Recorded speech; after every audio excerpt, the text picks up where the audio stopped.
হাসি এমন একটা জিনিস, আমাদের প্রত্যেকের জীবনে আমরা একটা টেনশনে ভুগি, প্রচণ্ড টেনশন। কখনো সামান্য কিছু ব্যাপার হলো, টেনশনের ওষুধ খাচ্ছি, ঘুমের ওষুধ খাচ্ছি।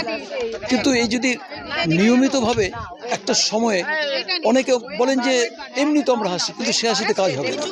আপনাকে হাসিটা কিছু টেকনিক আছে, আমরা টেকনিকে শ্বাস প্রশ্বাসটাকে কন্ট্রোল করে বিভিন্ন ধরনের, কখনো মুখ বন্ধ করে হাসছি যখন, তখন আমার হার্টে গিয়ে ধাক্কা মারছে লাংসে। হ্যাঁ, যখন আমি মুখ খুলে হাসছি, যাদের হাঁপানি আছে, হাঁপানিতে কাজ হয়। তারপরে যখন দিল খোলা আমি হাসছি, তখন আমার ব্লাড সার্কুলেশনটা ঠিকমতো হয়। তাতে দেখা যায় যে আমাদের শরীরে যে আর্টারিগুলো আছে, আর্টারিগুলোতে যদি ঠিকমতো ব্লাড সার্কুলেশন ঠিক হয়, তাহলে আমি অনেক রোগ থেকে মুক্ত হতে পারি।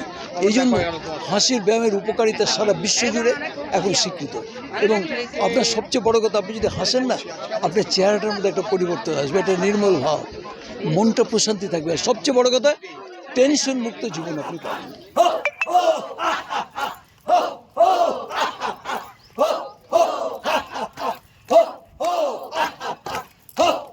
জোরে মারবেন, হ্যাঁ।